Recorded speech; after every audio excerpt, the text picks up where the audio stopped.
Welcome back to the Weekly Huddle YouTube channel. I'm your host Owen, and today we'll be going over the week 3. So I did this in a weird way where I'm doing it for the upcoming weeks. So next week is week 3.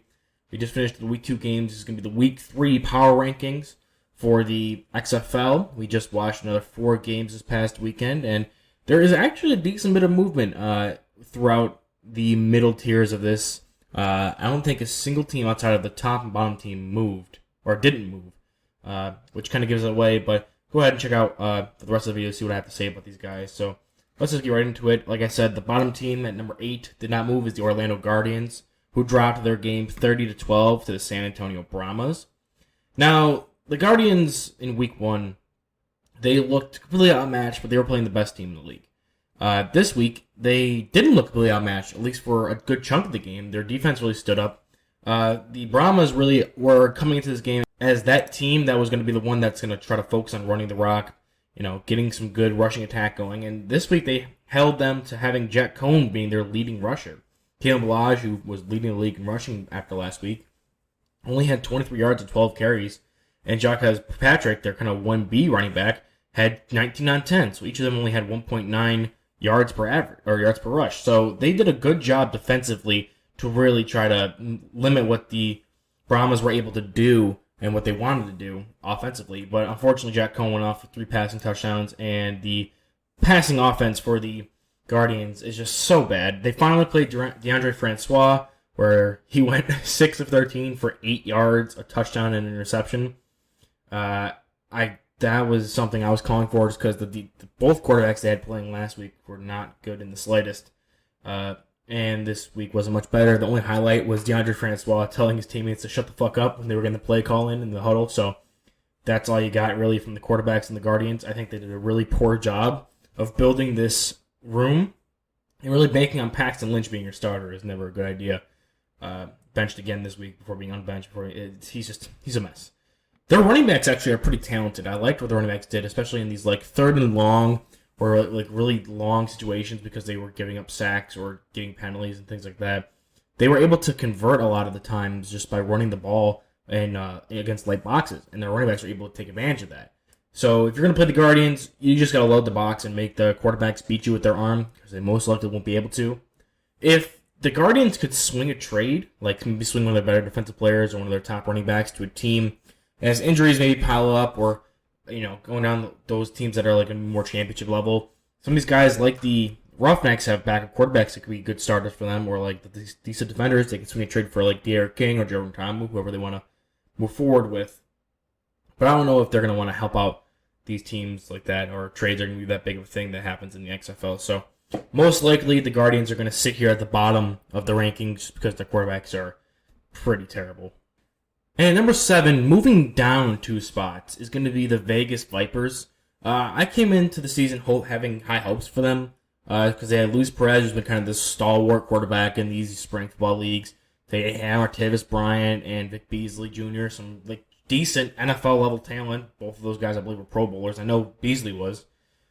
And yeah, it's just been really disappointing. Luis Perez went 1 for 5 for 0 yards, and he had 1 carry for 9 yards. They were able to score a single touchdown, but it was more off of a DC defender's turnover than anything else. They weren't able to really capitalize and make offense by themselves.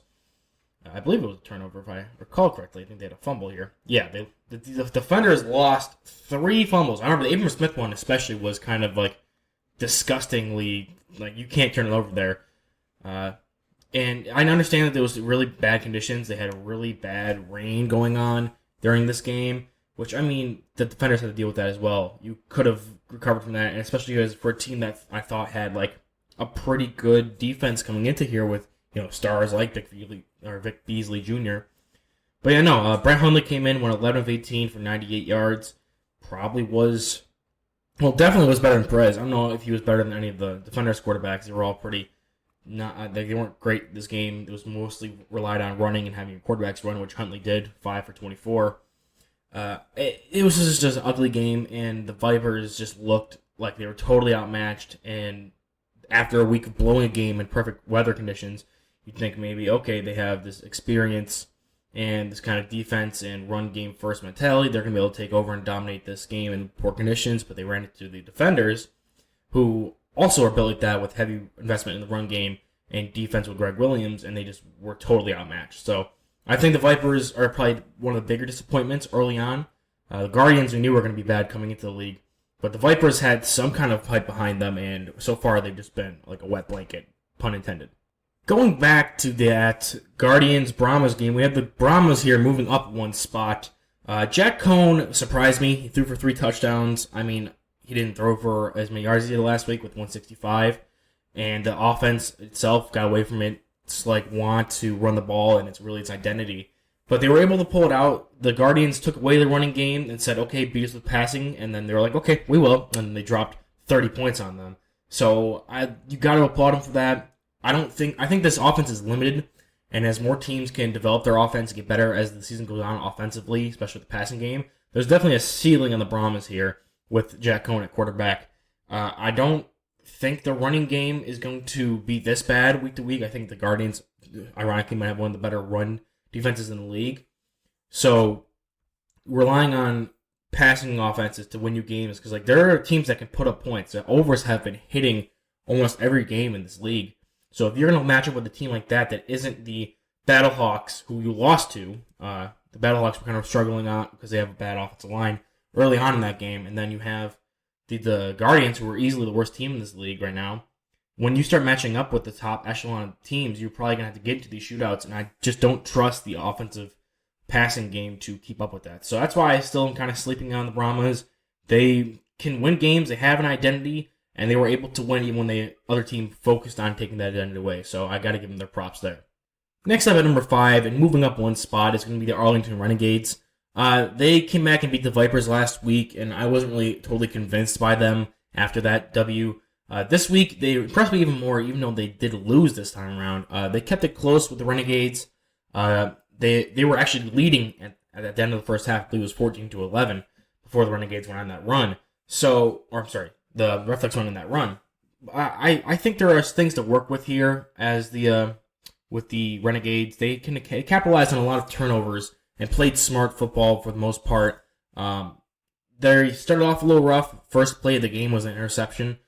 But like I said, they capitalized on the other team's mistakes and were able to put points up on the board and have that lead against the best team in the league right now. I felt like they fought hard, and their offensive line isn't the best. Not a lot of teams in this league have a good offensive line. So they fell victim eventually to the better team, but they gave it their best shot, and I think they definitely earned some credit for keeping it as close as they did. Their running attack is concerning. 2.3, 1.8 from both their running backs on average yards per carry. Drew Plitt had 2 rushes for 14 yards. Overall, 19 for 43 for a 2.3 average. That's not going to win you games. Their passing game, Plitt has been fine.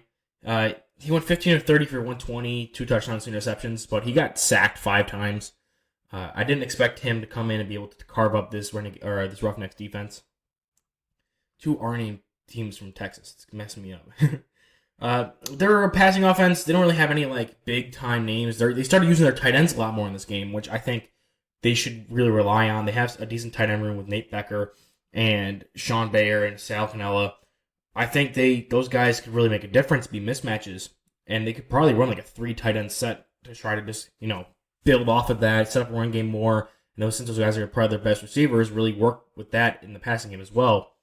The defense did its job. They held the Roughnecks to 11 points in the first half. Again, they fumbled away the ball a few times, so it wasn't really the hardest thing. But they have some playmakers here with Will Hill, and I don't think they're going to be terrible. I think they're going to be that mid-tier average team. Maybe they'll be the last seed in the playoffs when we get around to there.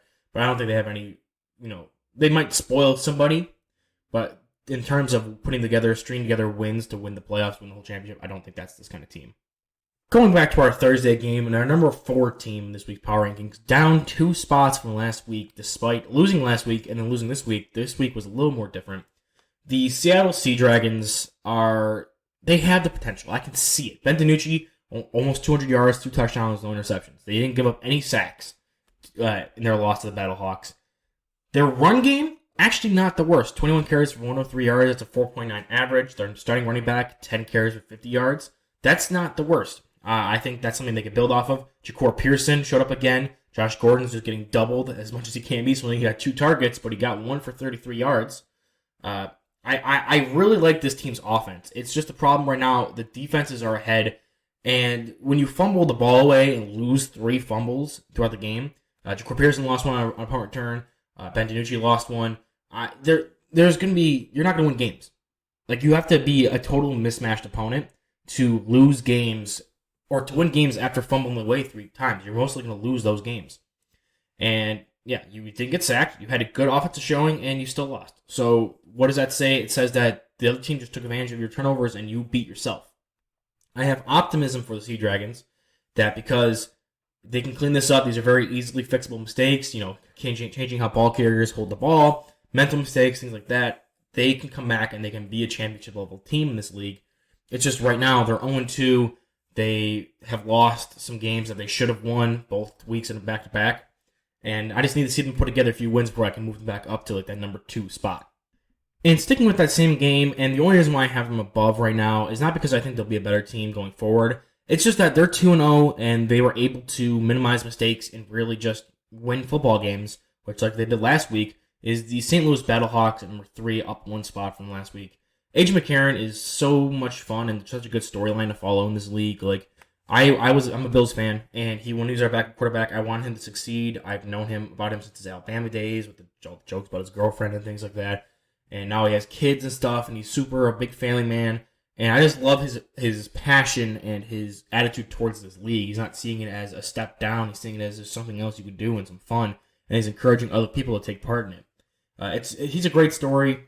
What isn't such a great story is this St. Louis Battlehawks running game. McCarron had 5 rushes for 41 yards and a touchdown.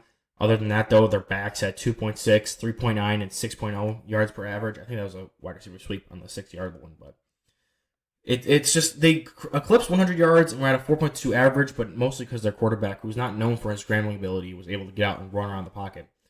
I like the emergence of Akeem Butler again. They didn't get him involved at all last week until the 4th quarter, and he made that big touchdown catch. This week he had 4 catches for 61 yards and a touchdown. I think he's going to be a difference maker for them. He might not ever be a difference maker in like the NFL, but like in a league like this where he's able to just out physical guys, out athlete guys because he's that bigger dude, I think having him on here will make a big difference when it's time to really go in there and make plays in the red zone. He can affect everybody around the field. You have that typical slot guy in Prohl who went off for 4 catches, 37 yards this week. Maybe not as good as he had last week, but you don't really need them to both blow off. They can be one or the other each week. That'll be good. They can balance each other out really well. They play 2 different styles of games at 2 different positions, both at wide receiver, though. And I think this passing attack is very underrated, and this team's going to stay around just because of that. They might have to do a lot of comebacks or like have really close games. Their offensive line is probably the worst in the league right now, and it's because of injuries. It's because of just failure to draft good guys, failure to develop these guys in training camp. It's going to be a problem for all teams. And if they're going to run into a team like the Roughnecks, who are really good at getting after the quarterback, they're probably not going to win, so there's a ceiling. But they're going to be a fun team to watch. The games they're going to play in are always going to be fun and close and tight. They're a good offense, probably my favorite offense to watch outside of like maybe Seattle's. Just because of Ja'Cory Pearson, though. This team has a much more balanced offense. It's really entertaining, has some good storylines. I don't know how far they'll be able to go. They could upset a team or two just because they do have that kind of, explosive offense and opportunistic defense, as we saw with the turnovers in this game, to really pull out the wins. We'll just have to see where that leads to them when it comes to them planning to play consistently against hard teams, as opposed to the Brahmas, who don't really have that offense to match with them, and the Sea Dragons, who are right now a mental mess with making turnovers and things like that. So let's see what happens 5 weeks down the road when it's getting pushed towards playoff time, and they have to play one of these harder teams, and if they can put it all together, or if these other teams that have just as much upside in them but a better offensive line can really take advantage of that and beat them down later in the year. And for number 2 team, up 1 spot from last week, is the DC Defenders. They were the perfect team to play in the first bad weather rain game in this version of the XFL's history. Jordan Ta'amu was their quarterback throughout the game, 11 for 23 for 93 yards with no touchdowns and interceptions. Derrick King did take snaps there. However, he never threw a pass. He rushed it for 4 times for 32 yards and a touchdown, which is a pretty good stat line. And they overall had 42 rushes for 229 yards and 2 touchdowns. Sorry, I can't read. That's an average of 5.5 yards per carry. They used Derrick King a lot just to take away and lighten up boxes for Abram Smith, who really showed out as the reason why they took him number 1 overall in the XFL draft with 11 carries for 71 yards and a touchdown. Like, he looked like the guy I predicted to maybe fight for XFL MVP because he's got that harder running style. He's not like the greatest athlete, but none of these guys are like these top tier athletes that are going to be in the NFL because of their athletic traits. Like, obviously, this is the step below. So you can get away with being more of a subpar athlete like you could in college as long as you have some other elite qualities like Abram Smith does. Jordan Ta'amu wasn't too far behind him in the rushing stats with 12 carries, 68 yards. And Raquel Armstead had chipped in with a good 15 for 58. He actually had the more touches of the two. But I think Abram Smith was more effective when it came to those read options and having Derrick King be the distraction for those guys. I think Derrick King probably won't be the starting quarterback, despite if Ta'amu struggles at all. Now, the season, they might give him a series off or two, but I don't think Derrick King is any threat to take over as the permanent starting quarterback, every down, drop back kind of guy, which also I think maybe might make him a target to be traded to the Guardians or something like that if they really need some offensive line help or injuries take him down. The receiving game, again, looking into it in a game like this probably isn't the best because of how bad the conditions were. Neither quarterback or neither team really passed the ball that well. There were some really atrocious fumbles. Ta'amu's fumble that he lost, that got taken back by Beasley, which gave the Vipers the only touchdown, was pretty bad. The Abram Smith one on the goal line was atrocious. He had taken the handoff, was about to go in for a touchdown, and just fumbled it up in the air, and then gave it up to the Vipers. I don't remember the second Ta'amu one or the third one in general, but I'm sure it wasn't a great play. But even then, they pulled out the win despite turning the ball over as much. It just shows that their defense is them. They have a great defense. And playing in these bad conditions, having a great defense and a running game that can go get you 5.5 yards carry is going to lead to success. And despite them making these turnovers, the game in which they played in with the weather conditions and the style game they play really just helped mask that. So unlike a team like the Sea Dragons, who lost because of turnovers didn't hamper the defenders to win this game. Now maybe that's because the Vipers are a bad team who aren't fitted to play in that kind of style of weather as much as the Defenders are, or if the Defenders are a better team. Stands to be seen.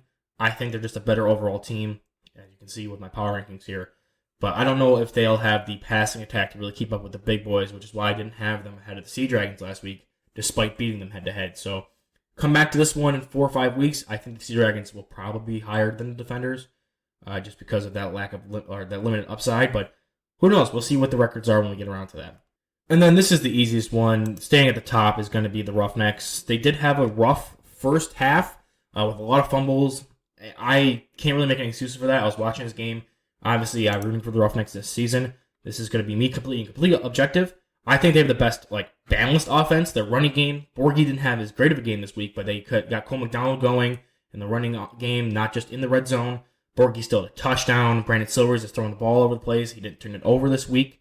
They only gave up 1 sack. And even though their receivers aren't anything great, they're not the best talents out there, they get their tight ends involved. Max Borgie gets involved a lot in the passing game. And their defense is just another level at getting after the quarterback. They're going to win a lot of games just because the major weakness of this league is offensive line, and they are the team that's best at beating blocks and getting sacks.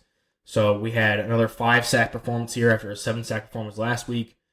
There's not going to be a lot of teams that can match up in the trenches with them when they're on defense and the other teams on offense. So when you can hold teams to 14 points despite giving up 3 turnovers and then them not scoring again in the second half, I really think that the Roughnecks showed here why they're the best team.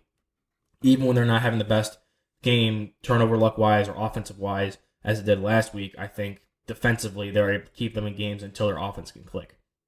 But yeah, that's my XFL power rankings post week 2 heading into week 3. Tell me where you agree or disagree. I know I'm a little different than what some of the other websites and stuff I've been reading are, but not a lot of people are doing this kind of content anyway, so I'm hoping to get some reaction and some feedback from the fan bases of these teams specifically, and see if they think I'm a little too low on their team, a little too high on their team. I'm going to keep watching the games every week, getting my opinions out there, but I think this will be the only segment that I give the XFL as I go more towards draft stuff, with the combine rolling around and some more player profiles on the docket. So going to get more of those out coming this week. I have to record the podcast after this one, talking about the combine. But other than that, just if you want to hear my thoughts about the XFL, check out the power rankings every week, or we'll see if I throw in a betting segment here or there around Thursday. So other than that, I'll see you guys in the next one.